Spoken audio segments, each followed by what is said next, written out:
I liked yesterday because yesterday was about football, like technical. It was like football stuff, things Mm. that I like to talk about.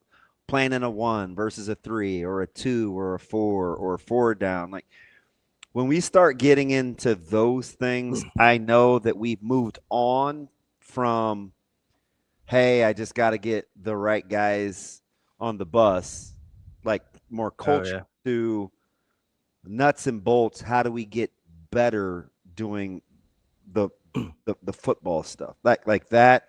Hmm. And maybe because I've been talking about that on this show for like a month, we talk scheme and that all the time. And Ravi said to me one time, because I was telling him a story, BC, about Riley Van Poppel explaining playing different techniques. He goes, I thought you're just nerding out.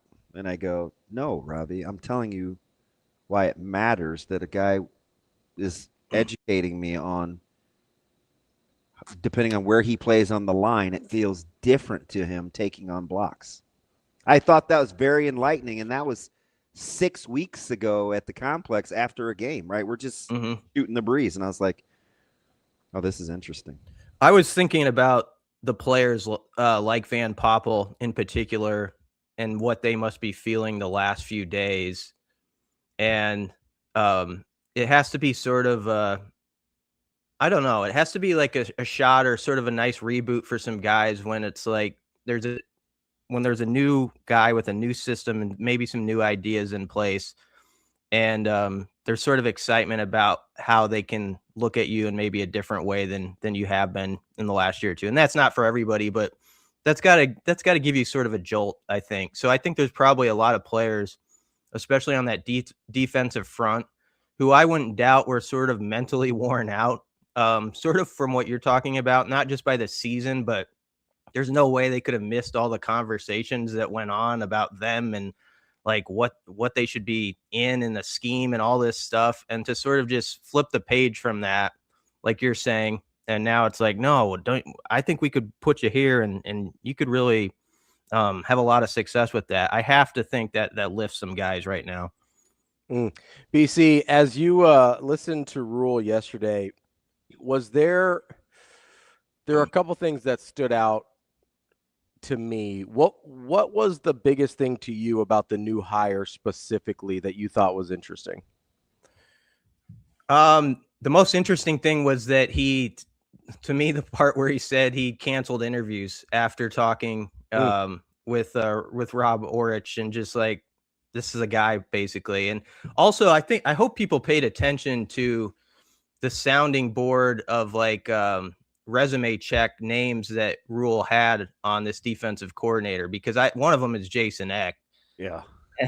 That's pretty good. Like I'll say who's universally loved, basically. And I yeah, mean, and listen, BC, gutsy for him to say that because after Eck lands a huge job right. next year, Yep.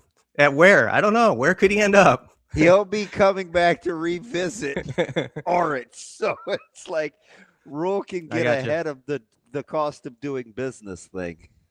Yeah, but that part was interesting. The whole story about Orchard's visit here, and the non-traditional interview and going to the gym while Rule's daughters were playing hoops at 3 games and just talking ball amidst probably like middle-aged guys yelling at refs for what should have been a travel call in the background. That was interesting, just how he was like said it blew him away, like the way Orich was, even in that setting, where you could easily be distracted. And I think when you listen through all the quotes, you sense that Rule felt like they just weren't playing as fast as they had been when they first started here at Nebraska on defense this last year. And when he turned on the tape, that's what he said he fell in love with that defense. It was just like guys flying around, guys playing fast, guys who know where they're supposed to be, not thinking it through as much, just going with instincts. And I think it was just a combination of all those things that Nebraska has one of the more intriguing defensive coordinator hires since I've been covering it, and I don't say that in a bad way. BC, I'm just telling you, I hate saying this out loud because they're a conference foe. But having sat in multiple defensive meetings of schools on the recruiting trail, Mhm. our fan base would be floored at the simplicity of what Iowa does, but the intricacies of knowing what they do within that scheme are mind-blowing. It is no coincidence that they're as good as they are defensively without having to be quote unquote like super multiple. Now they're not cavemen, right? Yeah. Parker is a hell of a coach. But when you look at just the basic core principles and how they repeat it over and over again, like I can't help but to think that is the standard for how everybody should do everything, whether you're at Apple, Mutual of Omaha, or Mhm. Trader Joe's, or Nebraska. Like, who are we? What do we do? Do that. Yeah, and I think that's why Orich got hired. I think he knows what he wants his core to be, but that doesn't mean it can't be bendable. Is always the word I like to use with I think the best defensive coordinators. They have that system that's in place where guys just sort of understand it by the back of their hand once it gets taught, but there are some slick wrinkles within it without making it overly complicated, and that can be very effective as our neighbors have shown at Iowa. He was not a coach that was on my radar or I was thinking a lot about. I certainly haven't watched the All-22 on San Diego State. But when you look at, even though it's been lower levels, every stop he's been at, when he's got that DC assignment, it's gotten better every year. And where that San Diego State defense was, even last year when he was elevated to the role he was in 25, I mean, they were a 3-9 football team, and then the next year you're top 10 in 10 different defensive categories. That'll get your attention no matter what level you're coaching at, because it's relative. And so his resume is very impressive from everywhere he's been. I know the question's like, oh, he hasn't done it at a power conference level, but I don't know. Football's a different game now. You can find a lot of these young guys who are the next big thing to sort of skip some levels, and they do fine for themselves. Skipping levels. You know what I think, BC, what do you think about this? And this is to move the conversation forward, but there's, a couple references to Tony White and the evolution. I have a decent memory, so I remember when Coach Butler first came on and Coach Rhule said, hey, a little bit of an advantage that Butler has is this is kind of the third year with these guys in this three front, we can evolve. So I put those two things together and I was like, okay, everybody talks about why Nebraska wasn't running around and flying and tackling like they did in 2023. Well, I'll tell you why. Number one, this is just my opinion, so this is open for dialogue. Number one, with the core structure of the framework being put in, it was predicated on playing hard and playing fast, right? Just let's just do this. This is year one. I got to implement it. Play hard, play fast, get to the ball. These are the core things we believe in. Then year two, it was, okay, we showed this on tape. I still have these tendencies. I'll have to work on that. But in the meantime, these are a couple of new things we can do now. So they didn't quite have that mastered. So they showed flashes. They were really good at the core stuff. Still couldn't get off the field with some intricacies on like third down and stuff, because that would have been the next phase of development. Then fast forward to this year, it was, oh, okay, we have this in. We got a couple new guys, a couple new coaches, but we fast forwarded to the next phase of the next phase. You know what I mean? Yep, I got you. So is that plausible that that's what's happened over the last 3 years defensively for Coach Rhule that he's trying to rectify now? Yeah, you explained it really well. You were ascending up the game. You were like to I had the hardest time beating Super Mario Brothers as a kid. Everybody else could beat it, but like the defense was like ready to be like an 8-2, maybe level 8-2 of the original Mario Brothers. But you had some guys coming in, and maybe they're in the level 3-3, like of figuring some stuff out. I do think there was a mismatch there. That was a weird example I pulled out of my brain. but that's how this brain works. But yeah, you explained it much better than my Mario Brothers reference. I do think it just felt like it was sort of I don't know, sort of a mixed up combination of things coming together, trying to pull it off this past year. And I think you're right. I think there's a reboot going on, and I think there's going to be a certain emphasis to make sure like that doesn't happen again, and you feel like everybody's sort of on that same page and working on the same level. And so is a real good opportunity here to recalibrate now, and on both sides of the ball, honestly. And so that's what's happening, and it's going to be really interesting to see how they can pull it off. You guys believe how much, and this is totally, I'm just thinking out loud here. How much do you think, because we're talking about philosophy and getting back to the basics and a reboot, how much do you think talking to Aurich in public with a lot of other things going on around was good for both of them? Not only could Coach Rhule test himself to see, okay, can you give it to me simple, as if I was 18, 19, 20 learning for the first time, and can you explain it with chaos around you, and we both feel like we learned? I wonder if Coach Rhule was like playing the guinea pig of could he get it too? Yeah. In that under weird situations, because that helped him see if the kids could get it as well. I don't know. I'm just it wouldn't surprise me, because he put himself in weird situations intentionally, and it might have been for both of them, not just him. Yeah, I think so. To see, like, can you process in this situation? Can you do it fast and explain it in a manner that is simplistic enough that I can get it? Well, there's all this stuff going on too. Yeah, I think that makes a lot of sense.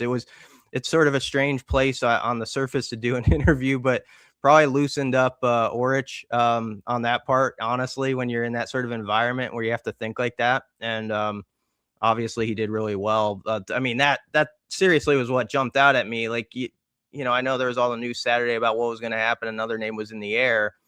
In the meantime, you've got this guy in town who is obviously killing his interview to a point that the head coach says, we got our guy.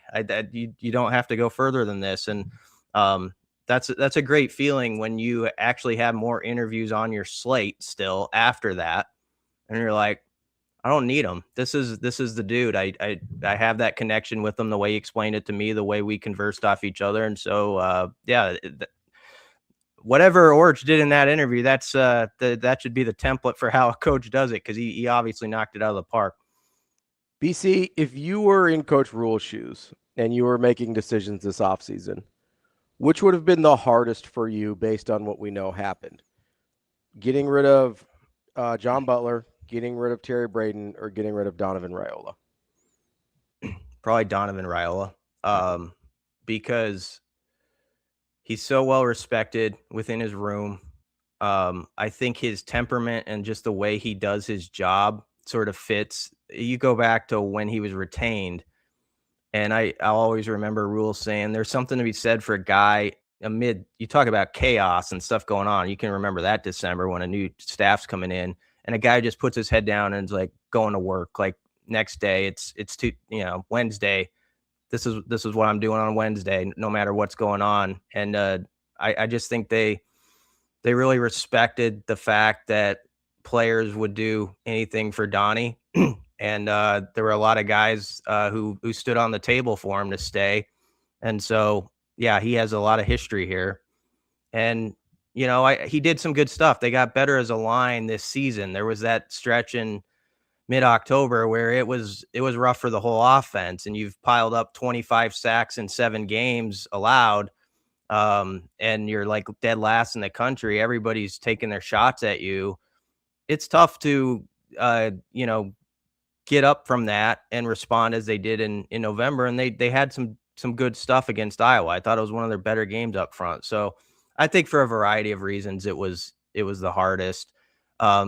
Terry Braden sort of got caught up in sort of what we were talking about earlier. I think it was kind of a difficult spot for him, but it was probably the right move for for this program right now to obviously let the DC have his guy there, whoever that may be. BC, when you're taking a look at the overarching thing to get better for 2026, can you envision it with the staff tweaks depending on what happens without knowing the personnel? Because I think ultimately we'd like to be able to get to that point, wouldn't we? Where it's a little more plug and play-ish. Yeah, that'd be awesome. Now they're going to have to nail it still in the portal and get some of those some difference makers to supplement what they got. But absolutely what you're saying, it's got to get more like that over time. And I do take Rhule at his word and believe him, whether people want to hear it or not. He thinks they have a lot of players in this program right now that are very close. Yeah. And it goes back to the first topic we were talking about. Yeah. Maybe some of them, it's just like, maybe it's just a little bit, you're doing something a little bit different, or we're going to ask something a little bit different of you, but we think it can fit you perhaps a little bit better than it has in the past, or we're going to tweak this or that. But there is a true belief that they can still be this development program. And they've got a lot of these, we've talked about it ad nauseum, 91 players it was, who were sophomores or younger. Some of them, there'll be a few that head out the door. That's the way it goes. That's fine. That's our era. But there's a lot of guys, especially on that defensive front. There's guys in that secondary who are just around the corner. I think that Matt Rhule thinks. And if they can get this defense a little bit more on the same page, you're going to see them take even a bigger jump. Now they got to go do it. I mean, they got to go show that. And I want to be careful this whole offseason. Like, we don't build up just this overhype about what it's going to be. But I do think probably for all those guys that are on the defensive side of the ball, it's a really exciting time right now to see what this new guy's about and how they could fit. It makes December really interesting around here. You got that going on defense, and then the offensive line with a lot of those same type of players in that part of their career trying to, show themselves to Jeep Wade. It's not a boring bowl season at all in Lincoln. BC, can I ask you about rumors here for a second? What's all these rumors? Sure. You seem like a big rumor guy, BC. Yeah. Well, he does help operate a message board, so I figure it's. So I'm just curious. Obviously, the name that has been thrown out there a lot on defensive line is Elijah Robinson. He's one of the best in the country. He's got the connection to Rhule.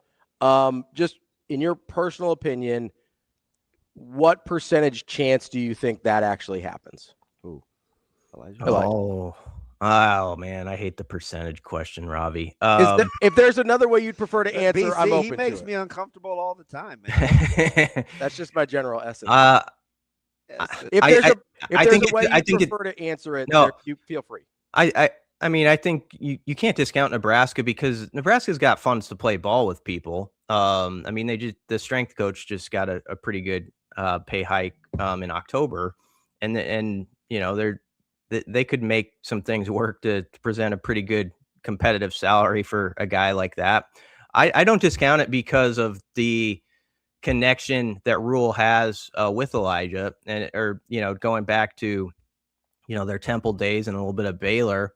I think it's elbows out still as of right now when I'm talking, and I know Penn State's sort of been mentioned as a possible suitor, and even Texas A&M's a name that's now been thrown out there.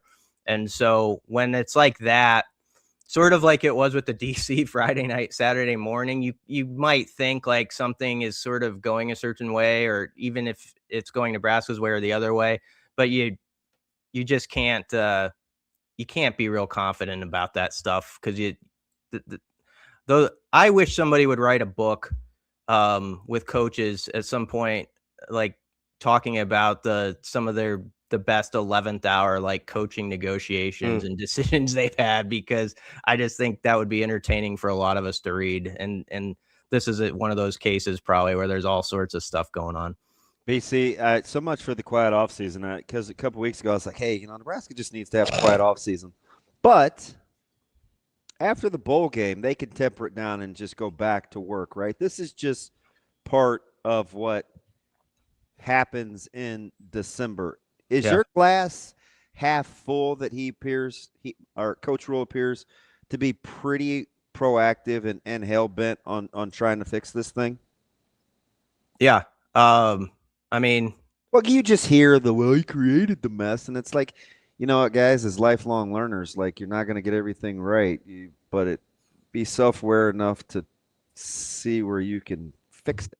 I like how proactive he was he sort of saw what he wanted quickly. I think you have to do that in December now because guys get snatched up really fast. I think he loves his defensive coordinator hire, so there should be optimism about that. I understand, and we're going to have this talking season for 8 months about, Aurich hasn't done it at this level, well, and that whole thing is going to be there for 8 months. That's just the way it is, and that's fine. That goes with it. We'll see what he does. We'll see if he can produce a good defense or not. But it's an exciting hire as you get more into it to just see what a guy who is such an up and comer does with it. And so I think that adds some juice to it now that you have the name in place.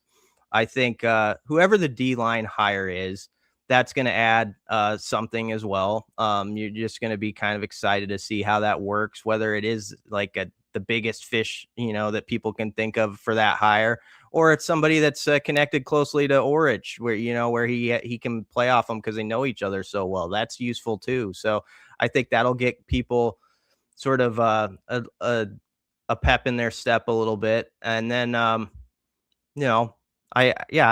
think there's a little bit of a jolt the last few days just because there's some names in place. And I think people like the fact that, like, that they're on the ground. You got the new DC in Lincoln. You got the offensive line coach, looking at the guys this December.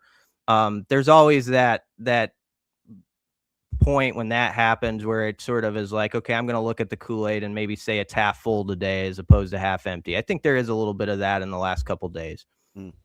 BC, as you kind of go through and look at what the rest of the off season looks like, have you kind of started to think of some like check marks along the way that you'd like to see them hit, whether it's something as simple and relatively immediate as like, hey, really want to see them win this bowl game or at least be competitive against a Utah team that poses a lot of the same problems that we saw them struggle with this year? Or like, are there things that you've started to put in your mind like, hey, this would be these are things I want to see in the off season? Yeah, we can start with the bowl game because I don't want to talk past this game. I know not everybody. There's people who just want to poo-poo it and all that stuff. Oh yeah, we're doomy and gloomy. I think it's one of the more interesting bowl games because of what we've been saying in this segment with the new guys, especially on the O-line. But also, I mean, think about like the running back storyline. Can one of those guys, sort of emerge in that game when he actually gets like 15 touches as opposed to 2 or 3? And what does that look like? That can add some excitement. So that's one thing you're looking at, sort of not saying that you can't add to the competition in the portal or something like that. Of course you could. You should be thinking about that in all areas. But this is a huge few weeks for a lot of guys in this program. It's a spring ball before spring ball.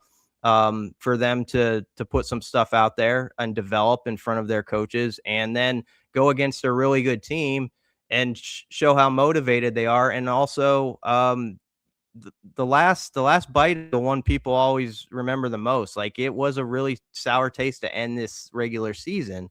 But if you go play really well and you go toe to toe and some young guys kind of step up in that game against Utah, that is going to be, a nice little trampoline into 26, whether people want to say that or not. I totally believe that. Yeah, I love it because, if I would just tell the guys, listen, man, you just be the best version of you and like see what happens. Like this is a perfect opportunity to put all the things that you talk about as a staff into practical application. Right, where you block out the background noise because nobody thinks you have a chance anyway. This is about and then I do think Nebraska fans will rally and travel. Like, they're going to travel because they're competitive and they're going to protect their guy. It's like talking about your siblings, right? Only you get to talk about them, but we're going to go protect them. Well, and Rhule kind of throw down the gauntlet too. It's like, I expect to set a record for attendance at the bowl game. Well, even though I don't think we're very confident about the matchup, it's a good chance to put the players' mettle to the test because you're going to play the guys that want to be playing, and you're going to practice in a way that gives everybody an opportunity to play based on that. Yeah. Right? This isn't going to be about real complicated schemes and methodology. This is about who wants to be out here and put their body on the line for 4 quarters. You know what I can't stand? We'll talk about like this team for 365 days, and they'll be. I can stand that part. The part the part I can't stand is, so sometimes they'll be like in the fall camp or something. There'll be like a little practice that's open to the media or something, you know, like an event where they can watch it. And we make a big deal about that. It's like, oh, that we get to see to take a peek behind the curtain and look at these guys. And then when there's actually a 13th data point for a game, like an actual game, We're just like, nah. against Utah, we act like that's not interesting. Not everybody, some people. Like I have never thought about that. How stupid is that? I mean, we talk about like, oh, we got access to like a spring practice in April, and we're kind of like excited about like looking what a O lineman, how he looks like coming out of the, you know, locker room. This is a game against Utah. It's like if you're playing Scrabble against your mom, you should want to win and be kind of into the game, like fired up to do it. They should have a lot of motivation for this game, and there's a lot of younger guys who want to make their mark and show they're going to be a big part of it in 26. We can't deny there's implications, you know, with the portal and stuff, like how certain things go can affect decisions with that. There's so many storylines that are connected to this game that I'm just kind of locked in on it. I'm actually excited to go out there. There you go. That is our guy, Brian Christopherson, Husker247 BC.